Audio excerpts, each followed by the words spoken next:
It blazes up, and then the flames flicker around the edges a while until it finally goes out. I have a moment of doubt. What makes it burn? Is it alcohol? I say, looking up at the girl. That's the last thing I was. Oh, I know you! I can't place a name or time to the girl's face, but I'm certain of it. The dark red hair, the striking features, the porcelain white skin. But even as I utter the words, I feel my insides contracting with anxiety and guilt at the sight of her. And while I can't pull it up, I know some bad memory is associated with her. The expression of terror that crosses her face only adds to my confusion and unease. She shakes her head in denial quickly and hurries away from the table. When I look back, the 4 adults are watching me like hawks. Don't be ridiculous, Katniss. How can you possibly know an Avox? Snaps Effie. The very thought. What's an Avox? I ask stupidly. Someone who committed a crime. They cut her tongue so she can't speak, says Haymitch. She's probably a traitor of some sort. Not likely you know her. And even if you did, you're not to speak to one of them unless it's to give an order, says Effie. Of course you don't really know her. But I do know her. And now that Haymitch has mentioned the word traitor, I remember from where. The disapproval is so high I could never admit it. No, I guess not. I stammer and the wine is not helping. Peeta snaps his fingers. Deli Cartwright. That's who it is. I kept thinking she looked familiar as well. Then I realized she's a dead ringer for Deli. Deli Cartwright is a pasty-faced, lumpy girl with yellowish hair who looks about as much like our server as a beetle does a butterfly. She may also be the friendliest person on the planet. She smiles constantly at everybody in school, even me. I have never seen the girl with the red hair smile, but I jump at Peeta's suggestion gratefully. Of course, that's who I was thinking of. It must be the hair, I say. Something about the eyes, too, says Peeta. The energy at the table relaxes. Oh well, if that's all it is, says Cinna. And yes, the cake has spirits, but all the alcohol is burned off. I ordered it especially in honor of your fiery debut. We eat the cake and move into a sitting room to watch the replay at the opening ceremonies that's being broadcast. A few of the other couples make a nice impression, but none of them can hold a candle to us. Even our own party lets out an ah as they show us coming out of the remake center. Whose idea was the hand-holding? Asks Haymitch. Cinna's, says Portia. Just the perfect touch of rebellion, says Haymitch. Very nice. Rebellion? I have to think about that one for a moment. When I remember the other couples, standing stiffly apart, never touching or acknowledging each other, as if their fellow tribute did not exist, as if the games had already begun, I know what Haymitch means. Presenting ourselves not as adversaries, but as friends, has distinguished us as much as our fiery costumes. Tomorrow morning is the first training session. Meet me before breakfast, and I'll tell you exactly how I want you to play it, says Haymitch to Peeta and me. Now go get some sleep while the grown-ups talk. Peeta and I walk together down the corridor to our rooms. When we get to my door, he leans against the frame, not blocking my entrance exactly, but insisting I pay attention to him. So, Deli Cartwright, imagine finding her look-alike here. He's asking for an explanation, and I'm tempted to give him one. We both know he covered for me, so here I am in his debt again. If I tell him the truth about the girl, somehow that might even things up. How can it hurt, really? Even if he repeated the story, it couldn't do me much harm. It was just something I witnessed, and he lied as much as I did about Deli Cartwright. I realize I do want to talk to someone about the girl, someone who might be able to help me figure out her story. Gale would be my first choice, but it's unlikely I'll ever see Gale again. I try to think if telling Peeta could give him any possible advantage over me, but I don't see how. Maybe sharing a confidence will actually make him believe I see him as a friend. Besides, the idea of the girl with her maimed tongue frightens me.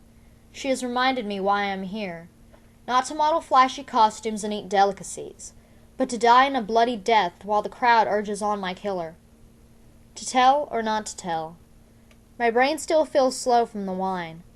I stare down the empty corridor as if the decision lies there. Peeta picks up on my hesitation. Have you been on the roof yet? I shake my head. Cinna showed me. You can practically see the whole city. The wind's a bit loud, though. I translate this into, no one will overhear us talking, in my head. You do have the sense that we might be under surveillance here. Can we just go up? Sure, come on, says Peeta. I follow him to a flight of stairs that lead to the roof. There's a small, dome-shaped room with a door to the outside. As we step into the cool, windy evening air, I catch my breath at the view. The Capitol twinkles like a vast field of fireflies. Electricity in District 12 comes and goes. Usually we only have it a few hours a day. Often the evenings are spent in candlelight. The only time you can count on it is when they're airing the games, or some important government message is on television that's mandatory to watch. But here, there would be no shortage. Ever. Peeta and I walk to a railing at the edge of the roof. I look straight down on the side of the building to the street, which is buzzing with people. You can hear their cars, an occasional shout, and a strange metallic tinkling. In District 12, we'll all be thinking about bed right now. I asked Cinna why they let us up here. Weren't they worried that some of the other tributes might try to jump off the other side? Says Peeta. What'd he say? I ask. You can't, says Peeta. He holds out his hand into the seemingly empty space. There's a sharp zap, and he jerks it back. Some kind of electric field throws you back on the roof. Always worried about our safety, I say. Even though Cinna has shown Peeta the roof, I wonder if we're supposed to be up here now, so late and alone. I've never seen tributes on the training center roof before, but that doesn't mean we're not being taped. Do you think they're watching us now? Maybe, he admits. Come see the garden. On the other side of the dome, they've built a garden with white flower beds and potted trees. From the branches hang hundreds of wind chimes, which account for the tinkling I heard. Here in the garden, on this windy night, it's enough to drown out two people who are trying not to be heard. Peeta looks at me expectantly. I pretend to examine a blossom. We were hunting in the woods one day, hidden, waiting for game, I whisper. You and your father? He whispers back. No, my friend Gale. Suddenly all the birds stopped singing at once, except one, as if it were giving a warning call. And then we saw her. I'm sure it was the same girl. A boy was with her. Their clothes were tattered. They had dark circles under their eyes from no sleep. They were running as if their lives depended on it, I say. For a moment I'm silent, as I remember how the sight of this strange pair, clearly not from District 12, fleeing through the woods immobilized us. Later we wondered if we could have helped them escape. Perhaps we might have, concealed them, if we'd moved quickly. Gale and I were taken by surprise, yes, but we're both hunters. We know how animals look at bay. We knew the pair was in trouble as soon as we saw them, but we only watched. The hovercraft appeared out of nowhere, I continued to Peeta. I mean, one moment the sky was empty, and the next it was there. It didn't make a sound, but they saw it. A net dropped down on the girl and carried her up, fast, so fast like the elevator. They shot some sort of spear through the boy. It was attached to a cable, and they hauled him up as well, but I'm certain he was dead.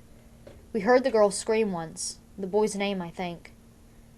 Then it was gone, the hovercraft, vanished into thin air, and the birds began to sing again, as if nothing happened. Did they see you? Peeta asks.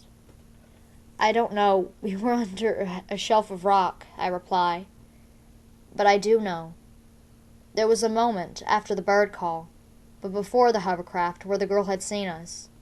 She'd locked eyes with me, called out for help, but neither Gale or I had responded. You're shivering, says Peeta. The wind and the story have blown all the warmth from my body. The girl's scream, had it been her last? Peeta takes off his jacket and wraps it around my shoulders. I start to take a step back, but then I let him, deciding for a moment to accept both his jacket and his kindness. A friend would do that, right? They were from here? He asks, and he secures a button at my neck. I nod. They'd had that Capitol look about them, the boy and the girl. Where do you suppose they were going? He asks. I don't know that, I say. District 12 is pretty much the end of the line. Beyond us there's only wilderness, if you don't count the ruins of District 13 that still smolder from the toxic bombs. They show it on television occasionally, just to remind us. Or why would they leave here? Haymitch had called the Avoxes traitors. Against what? It could only be the capital. But they had everything here. No cause to rebel. I'd leave here, Peeta blurts out. Then he looks around nervously. It was loud enough to hear above the chimes. He laughs. I'd go home right now if they let me, but you have to admit, the food's prime. He's covered again. If that's all you heard, it would just sound like the words of a scared tribute, not someone contempting the unquestionable goodness of the capital. It's getting chilly. We better go in, he says. Inside the dome, it's warm and bright. His tone is conversational. Your friend Gale, he's the one who took your sister away at the reaping? Yes, do you know him? I ask. Not really. I hear the girls talk about him a lot. I thought he was your cousin or something. You favor each other, he says. No, we're not related, I say. Peeta nods, unreadable. Did he come to say goodbye to you? Yes, I say, observing him carefully. So did your father. He brought me cookies. Peeta raises his eyebrows as if this is news. But after watching him lie so smoothly, I don't give this much weight. Really? Well, he likes you and your sister. I think he wishes he had a daughter instead of a house full of boys. The idea that I might ever have been discussed, around the dinner table, at the bakery fire, just in passing in Peeta's house gives me a start. It must have been when the mother was out of the room. He knew your mother when they were kids, says Peeta. Another surprise, but probably true. Oh yes, she grew up in town, I say. It seems impolite to say she never mentioned the baker except to compliment his bread. We're at my door. I give back his jacket. See you in the morning, then. See you, he says, and walks off down the hall. When I open my door, the red-headed girl is collecting my unitard and boots from where I left them on the floor before my shower. I want to apologize for possibly getting her in trouble earlier, but I remember I'm not supposed to speak to her unless I give an order. Oh, sorry, I say. I was supposed to get those back to Cinna. I'm sorry. Can you take them to him? She avoids my eyes, gives a small nod, and heads out the door. I'd set out to tell her I was sorry about dinner, but I know that my apology runs much deeper, that I'm ashamed I never tried to help her in the woods, that I left the capital, kill the boy, and mutilate her without lifting a finger, just like I was watching the games. I kick off my shoes and climb under the covers in my clothes. The shivering hasn't stopped. Perhaps the girl doesn't even remember me. But you don't forget the face of the person who was your last hope. I pull the covers up over my head, as if this will protect me from the red-headed girl who can't speak. But I can feel her eyes staring at me, piercing through the walls and doors and bedding. I wonder if she'll enjoy watching me die. Chapter 7. My slumbers are filled with disturbing dreams. The face of the red-headed girl intertwines with gory images from earlier Hunger Games, with my mother, withdrawn and unreachable, with Prim emaciated and terrified. I bolt up, screaming for my father to run as the mind explodes into a million deadly bits of light. Dawn is breaking through the windows. The capital has a misty, haunted air. My head aches, and I must have bitten into the side of my cheek in the night. My tongue probes the ragged flesh, and I taste blood. Slowly, I drag myself out of bed and into the shower. I arbitrarily punch buttons on the control board and end up hopping from foot to foot as alternating jets of icy cold and screaming hot water assault me. Then I'm deluged in lemony foam that I have to scrape off with a heavy bristled brush. Oh well, at least my blood is flowing. When I'm dried and moisturized with lotion, I find an outfit has been left for me at the front of the closet. Tight black pants, a long-sleeved burgundy tunic, and leather shoes. I pull my hair in a single braid down my back.